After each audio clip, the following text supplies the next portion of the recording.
CMP commissioner মহোদয়ের প্রত্যক্ষ নির্দেশনায় উপ-পুলিশ কমিশনার জনাব আমিরুল ইসলামের নেতৃত্বে অতিরিক্ত উপ-পুলিশ কমিশনার জনাব মোহাম্মদ জাহাঙ্গীর আলম সহ সিএমপির একটি বিশেষ টিম গতকাল রাতে গোপন সংবাদের ভিত্তিতে সাদা পোশাকে Dhaka Bashundhara city shopping complex এলাকায় বিশেষ অভিযান পরিচালনা করে চট্টগ্রামে অস্ত্রধারী শীর্ষ সন্ত্রাসী ছোট সাজ্জাদ ওরফে বড়ির নাতি সাজ্জাদকে গ্রেপ্তার করে। তার বিরুদ্ধে চট্টগ্রাম মহানগর ও চট্টগ্রাম জেলার বিভিন্ন থানায় হত্যা, ছিনতাই, চাঁদাবাজি ও অস্ত্র সংক্রান্ত মোট 15টি মামলা রয়েছে।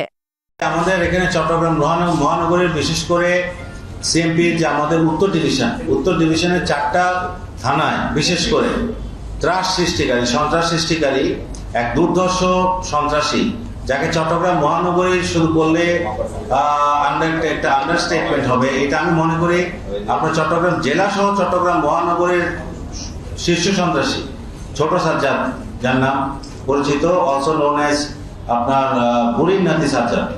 তো সে এই চট্টগ্রাম জেলার রাউজান, রাঙ্গুনিয়া এবং আপনার চট্টগ্রাম মহানগরীর আমাদের আপনার বাইজিৎ, চাঁদগাঁও, পাঁচলাইশ এবং কুলসি এলাকায় ত্রাস সৃষ্টিকারী আসামি, যাকে বহুদিন ধরেই আমি জয়েন করার পর থেকে যাকে আমরা পার্সু করছি।